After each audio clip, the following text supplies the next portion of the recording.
Short answer, no. End the clip. That's it. Thanks for watching. Like, comment, subscribe. Till next time. Welcome to the Partizan Podcast. I'm Ben. This is George. And today we're talking about, is training jiu-jitsu twice per week a waste of your time? George, is it a waste of your time? Short answer, no. End the clip. That's it. Thanks for watching. Like, comment, subscribe.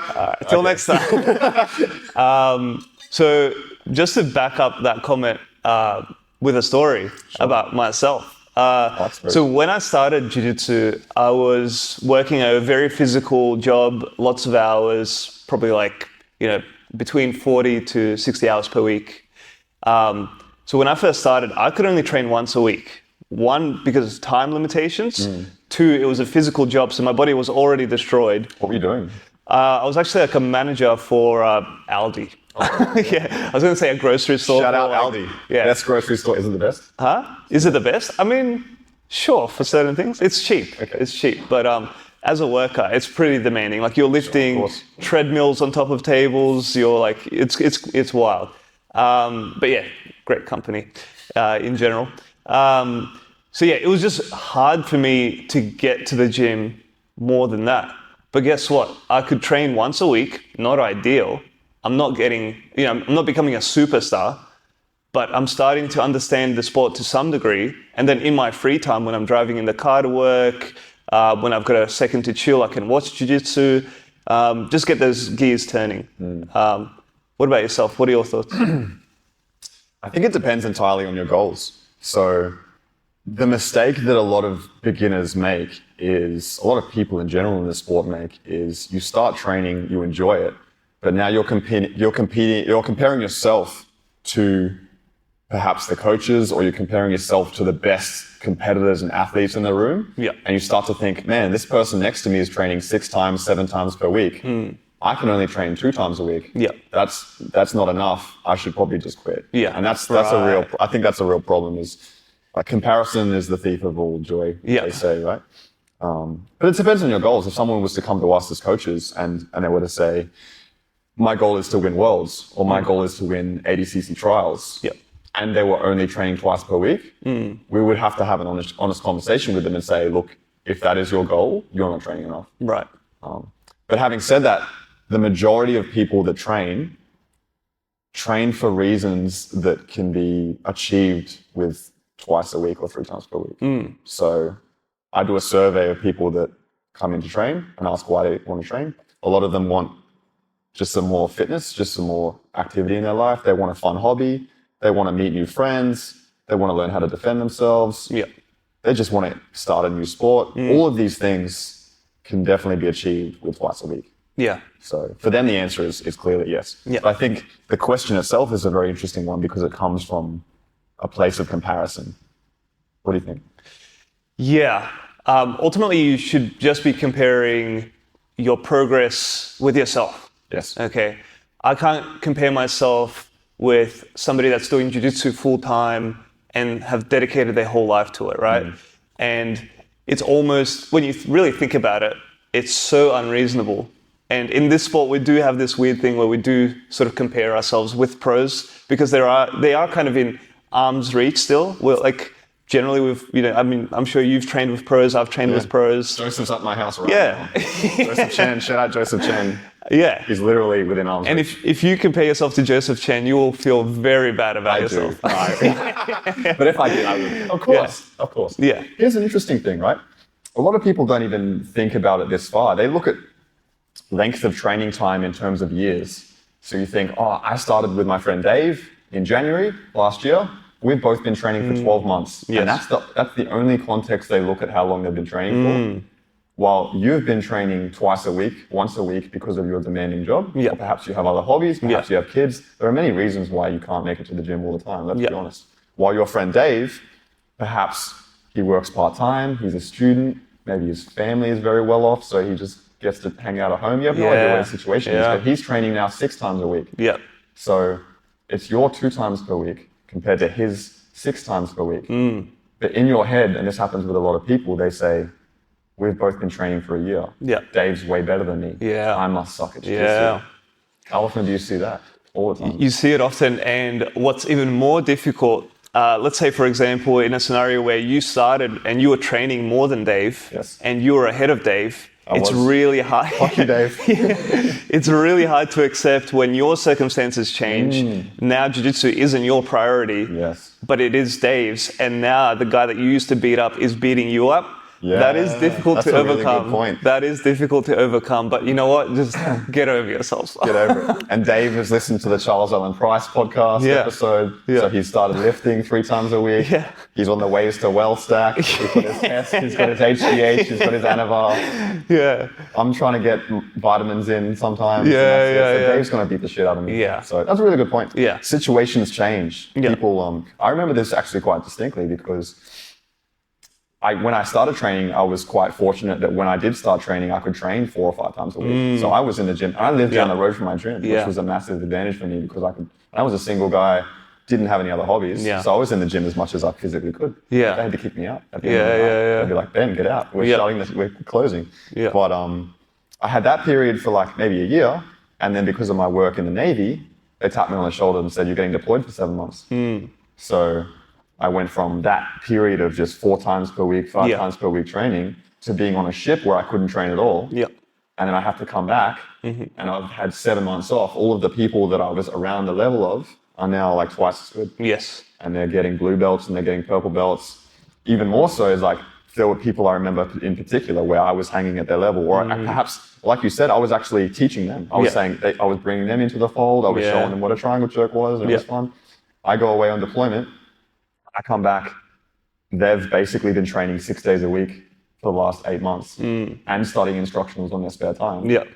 Like they're way better than me now. Yeah. And now there's a change in like almost like hierarchy or pecking order. But I found it frustrating to have to step away from the sport, but I was lucky in the fact that my mindset was pretty good and I didn't like let it get me down. I was like, of course they're going to be better. Yeah. You know, and then in fact it was good because I could learn from them. Yeah. And something I didn't understand when I first started, when you first start, if for example you have to take 1 or 2 weeks off, if you have to take 7 weeks off, whatever it is, ultimately in the grand scheme of things, that's not actually that long of a time. No. So I think something that I speak to people when they're frustrated because they can't go to class for 2 weeks, ultimately it will go up and down. And the main thing is that you stay in the sport. Yes. And as long as you stay in the sport, you'll have highs where you can train full time. You'll have lows when you can only get, 1 or 2 days of training in 6 months, whatever it may be. Absolutely. The whole idea is to understand that it's a long time horizon and it will fluctuate. It will go up and down, probably quite drastically for a lot of people. There's a quote by Chris Hautier, who's like one of the old school first American black belts. He says, it's not who's good, it's who's left. Yeah. Which is a great quote, because how many people have you and I met that were absolute phenoms for 6 months, 12 months, giving everybody such a hard time, and then for whatever reason, they quit the sport. Yeah. Now it's like 3 years later. Like, if they were to walk in the gym now, how would the rounds go? Yeah, exactly. Because they were like so good so quickly. Everyone assumes this person will be world class, world championship. Yeah. But if they only train for a year and a half, and for whatever reason they step away from the sport, what does that mean for the long term for them? Yeah, exactly. And then just to sort of highlight the sort of time horizon thing as well. When I first started, I probably trained once a week for the first 8 months. Then I had maybe a 6-month break, whatever it was. Then when I started coming back again, I started going once a week for a while. Just because my fitness wasn't good, I had pre-existing injuries, things like this. I just couldn't do more than once a week. I was lucky enough to where I had coaches that thought that I was completely okay. Like they encouraged me and they said, really good. You can only train once a week, that's fine. At a certain point, they were like, you know what, like, can you like come twice a week or can you do 2 sessions in a row? And I was like, actually, I think I can. And so slowly I started to do regular 3 times a week. And then eventually I could do 5 times per week, down the line. And I thought that was really helpful because... You found that a progression over time. You didn't start with 5 times a week because you might have injured yourself, right? I mean, I had pre-existing injuries, and this sport, it's not always the easiest sport, right? And it's okay to condition yourself over time if that's what you need as well. Of course. Yeah. Sometimes there's tension because these coaches don't fully understand that situation that the person's in. And for the coach, jiu-jitsu is their whole life, or it could be their whole life. Yeah. And if that's the situation, there are coaches out there that if they were your coach would say, George, like once a week, like, mate, what are you doing? Yeah. What are you doing, mate? We've got to go 3-4 times a week at least. Yeah. And then what does that put you in a position to do? You'll probably either quit, or perhaps you'll train 4 times a week and get injured, and then you'll quit. Yeah. So. Yeah. Yeah, I think you just need to understand your limits, your goals, and communicate that to the coaches as well. I think I was quite open when I was in that scenario, and I said, guys, I've got like a few injuries. I really can't do more than once per week. And so it didn't leave, them assuming that I'm just not into it or something like that. Yeah, it was just like, this guy, that's all he can do at the moment. And that's fine. That's good that they were supportive. Yeah, that was really cool. Yeah, I really appreciated that. I thought that was very helpful because, you do have this sense of, I should be here as much as possible, or else I'm not getting better, or, I've got an XYZ membership. They're going to think I'm, lazy or whatever, maybe. I don't know. That was just like my thought process at the time. Yeah, I've even had someone reach out recently, and I had to clarify with them because they asked, hey, I've got injuries or a history of injuries, or I found myself like I'm lifting weights right now and I'm trying to balance. A lot of people struggle to balance lifting weights and jiu-jitsu. That's a whole other podcast episode that we'll shoot, I'm sure. Yeah. But this person was saying, like, is it okay if I just come into the gym and drill and sit out of the rolling? Or is it okay if I just come in and watch the class? And I was like, of course it is. Like, we want you here, of course. Yeah. But this person might have thought that I would say no. Yeah. So it's really important, I think, too, for coaches and gym owners to have those conversations like, hey, I understand if you've got injuries or if you've had a long day at work, you can come to the gym in whatever capacity that looks like for you. So maybe you just come and do technique and you sit out of the rolling. Or maybe you come in and do technique and you roll once and then rest around and roll once, rest around. A lot of old school coaches just don't tolerate that at all. No. Like, I would disagree, but that's fine. We can have another discussion about that. But ultimately, if it's in the best interest of the member, that's what we're here for, right? Yeah. I think it can be sometimes difficult as a coach or instructor when you're instructing or teaching a class, you're not actually participating in that class. So sometimes it is hard to gauge, like, am I pushing people too hard? Am I giving them enough time to rest? Are they puking in the corner? Yeah, exactly. I think it's easy to disconnect from that. I always try to check in with people, like, hey, like, out of 10, like, how did you find that? Do you feel exhausted? Things like this. And it is an odd group environment where I'm sure if you're brand new, you feel a bit uncomfortable to say, hey, I might be a bit injured or I'm not feeling good. I don't want to participate in this next part of the class, things like this. Yeah. But I think that's something that ultimately should be welcome. Just that feedback, like, hey, I've got a knee injury. I can't do stand-up today, Of course. And most coaches are completely fine with that. Yeah. But a lot of people feel uncomfortable to communicate these things, I think. Why do you think they feel uncomfortable to communicate? Do you think that there might be backlash from the coach, or they'll look? What do you think that is? Or it's just a personal thing where people don't want to put their hand up and say, like, I'm actually going to take an easier version of what you're doing? I think it's just like a social anxiety thing, partly. The whole group is doing one thing, and you're saying, hey, I'm not doing this, because it hasn't been expressed that it's okay to actually manage your output in a class. Yeah. Everyone just assumes, okay, this is the class, I have to do it. And I can just imagine, myself when I first started, and I can only do, once a week, twice a week. Some days I wouldn't go to the class because I knew, oh wow, in that class we'll be doing lots of stand-up, or that class is generally very intense. My injury won't allow me to do it, therefore I shouldn't come at all. So, yeah, it's an interesting conversation. It's a real shame if that's the situation, but I'm sure it's very common. Yeah. How did you sort of deal with those? How do you overcome that scenario where, you've been deployed, you've come back now, the people you used to teach are better than you, or, beating you in the gym? How did you sort of overcome and decide just to not stop training or something like that? I definitely wouldn't have just stopped training. It's too fun. I enjoyed it too much. Right. But there's a few things. I did as much as I could within my control. First, it's accepting that the deployments are out of my control. So there's no point being upset about it. Yeah. The time away from the sport is beyond my control. Mm.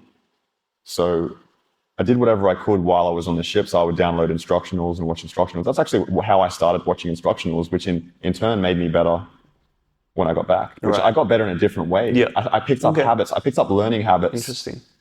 That I didn't have before I was deployed, that I continued to have, that actually probably accelerated my progress. As weird as that sounds. I kind of found other benefits around it. Right. The other thing is the people that were getting better than me were also my friends. Right. So I was happy to see them do well.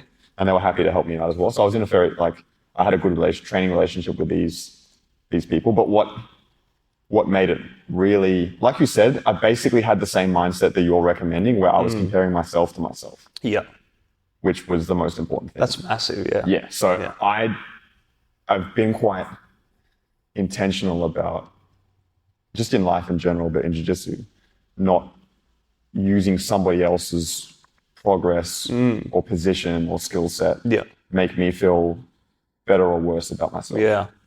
But that's hard to do. Yeah. It's easy to say. Yeah. It takes a bit of maturity, I think, to do that.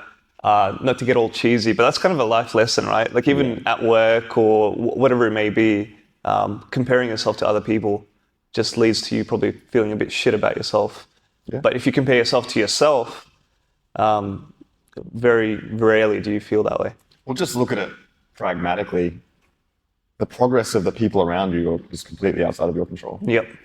And in fact, if your goal is to be, think about it pragmatically, if your goal is to be better than everyone around you and get better quicker than everyone around you, automatically you're incentivized not to help them. And you're incentivized to be in the worst training room that you can find. Yeah. So if that's your mindset, just go and train in the kids class. Go and beat up 10-year-olds. I'll take this advice. Not my 10-year-olds. Leave my 10-year-olds alone, Josh. But for real, you can go, if that's your advice, if that's what makes you feel good about yourself, think about it. If that's what you want, go and try every gym in the city, in your town, find the worst gym and train in their beginner's class. Right. And you'll feel so good. Amazing, yeah. Yeah. So great advice for anyone that wants to feel better about themselves. If you like to compare yourself to other people, go to the worst gym in your town and go to the beginner's class and just demolish the beginners. All right, when you put it that way, Ben, I feel a bit silly now. But that's what you would do, right? Yeah. But if you had the opposite, if you were like, I want to get much better than I used to be, you would do the complete opposite. Yeah. You would make everyone around you as good as you possibly could, because the better your training partners, the better they can make you. Yeah. And you would find the highest level of training room that you could find. Right. And this is what the best in the world do. Yeah.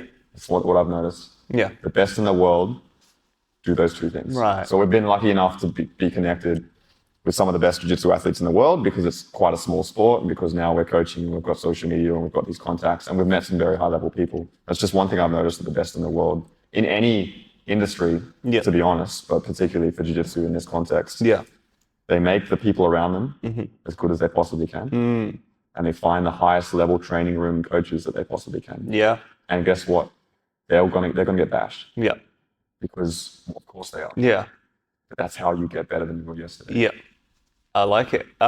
This is a big tangent. I hope that was valuable. No, it's still related for sure. And I think something else that's related. So essentially what we're saying is training twice a week is not a waste of time. No, not at all. It's maybe not ideal if you're trying to get as great as possible. Yeah. Fine. But that's my limitation at the moment, right? So I can only get to the gym twice a week, Ben.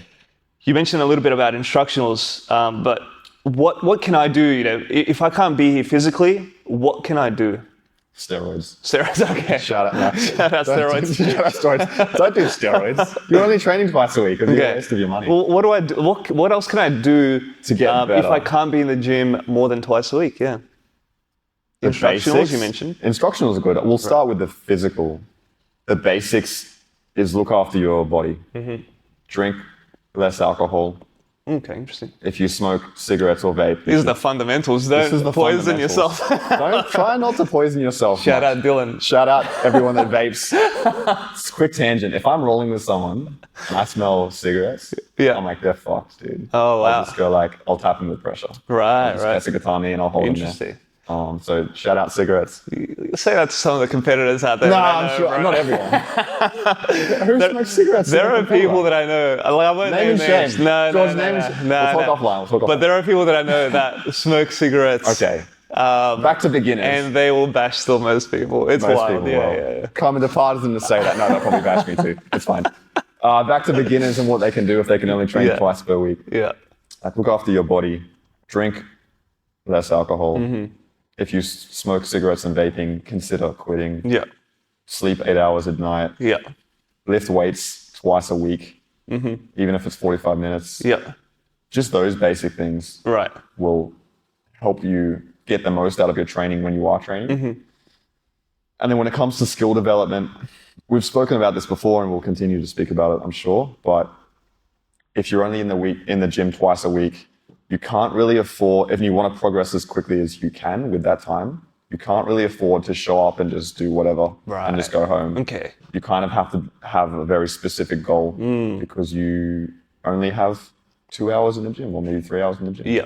So you have a chat to your coaches and be very deliberate about, right now I've noticed that my pin escapes need work. Yeah. I'm going to work as many pin escapes as I possibly can. Yeah. I'm going to take all this data that I've learned from my pin escapes, talk to my coaches, talk to my training partners, and then you can have a look at instructionals as well. There's two ways you can approach. For me, there's two ways you can kind of approach learning remotely. First is the instructional format. Mm-hmm. It's not for everyone. A lot of the old school instructionals are 6 to 8 to 10 hours long. I'm going to assume that if you only have 2 days a week to train, you don't have 10 hours to binge watch an instructional. I'll just assume that. Right. But there are better options now. Lachlan Giles has Submeta, which are like 1 to 2 hour instructionals that are really good. Mm-hmm. You also have, this is an underrated way to learn. So instructional content is one. An underrated way to learn is, even if you're not really a competitor, you can watch what the best competitors in the world do. And you can find people that have a style that you like or you'd like to emulate, or perhaps have the same body type as you. Yeah. And just watch them, both for entertainment, but also watch and see, how do they move? How do they like to pass the guard? How do they like to sweep? How do they like to wrestle? And if you really want to enjoy this, you take, who's your favorite grappler to watch? Just pick a name. Let's say Cade Rotolo. Cade Rotolo. George is going to watch Cade Rotolo as much as he can and just enjoy the way he grapples and kind of take mental notes. When George comes to the gym on Tuesday to train, he goes, today I'm Cade Rotolo. Right. Today I'm Cade Rotolo. Look the fuck out, white and blue belts. Yeah. And then you try and do what Cade does. Right. That can be really fun. Yeah. Just in your head, you don't have to tell anyone. You shouldn't be yelling in the gym, I'm Cade fucking Rotolo. That's like blast double Sam through the wall. Maybe don't do that. Yeah. But in your head, as silly as it sounds, like I find it's actually kind of a fun exercise because you get to like emulate the grappler for that session. Yeah. And just kind of like, what would Cade do in this situation? Yeah. Try and do it. Yeah. What do you reckon? On the back of that, I mean, I thought you made great points. On the back of that, I would have probably two things that come to mind. One, if you're, for example, spending a lot of time in a car and just driving, things like this, you can actually drill a lot in your mind. Just visualizing. Like, I used to do this a lot. Like, now I don't drive as much, but I used to have a 1.5 hour commute to and back from work, which is way too long. Yeah. But that gave me a lot of time to just think. And paying attention to the road as well. Well, I mean, when you drive, you only need like 10% of your brain. Dude. If it's like the route that you're taking every day, have you ever like been driving and you just realize, oh, like I'm home? I have, but I ride a scooter, so I'm a bit more aware of people. That's fair. In a car, 10%ers looking to fucking crash into me. I mean, I am notorious for not not thinking when I'm driving too much. Dangerous, man. I mean, but you saw me earlier. I avoided a collision. Yeah, well, you almost crashed into a bus. Did you see how calm I was? You were very. I was very impressed. Bella would have freaked out. Yeah. Shout out, Bella. Yeah, Bella.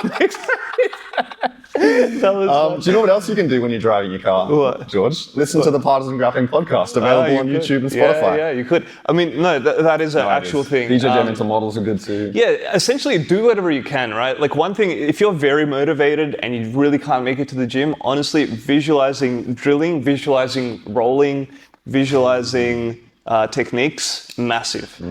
If you're not disciplined enough or that's not your thing, that's fine too. You can listen to podcasts. Like ours. Yeah, like ours.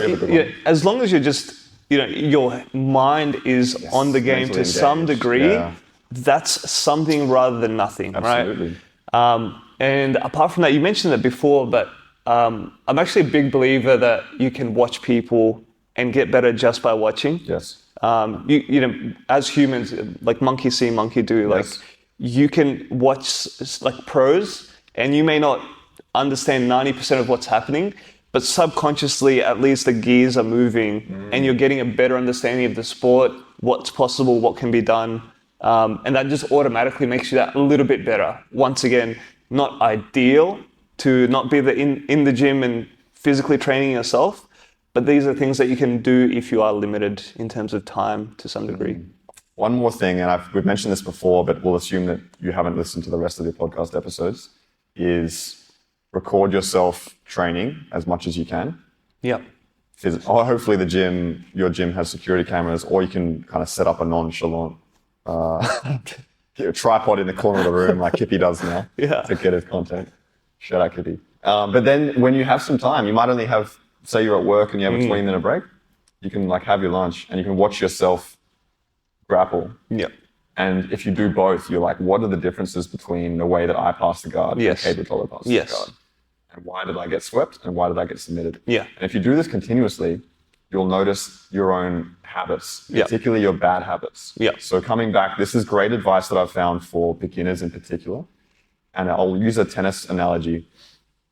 If you're learning to play tennis, just learning to serve the ball, a lot of beginners will just hit the ball like into the net, or they'll hit it over the court. Yep.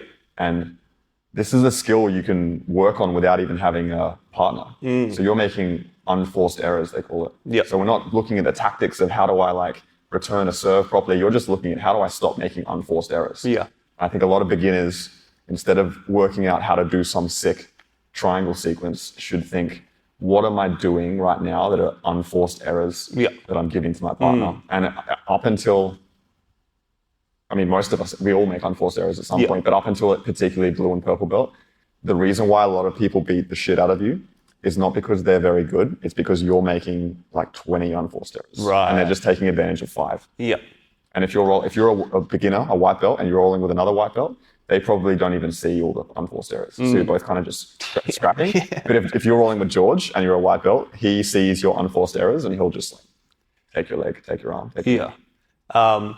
And then on the back of that, if for whatever reason, you don't have time to review your own footage, or you watch your own footage and you just think, okay, great, unforced errors, I don't see anything. Like, I don't know what I'm looking at here, How much money do you have? Sorry? How much money do you have? What do you mean? You can pay your coach to take a private lesson. And this is where I was going. Oh, sorry, I jumped in. Sorry, George. What can they do? Sorry, brother. Well, yeah, that's where I was going with this. If you don't have time for it, that's where something like a private can actually be helpful. I have a specific question, or if I don't have a specific question, just take the footage to your coach and say, can you help me out here? Can you watch this, That's a great idea. Yeah. And just to wrap it up, we've just recorded an episode on private lessons and are they a waste of money? Yeah. And if you look up in the corner of this video, you'll see a link to that video. Like, comment, subscribe. Thanks for watching. Peace. Boom.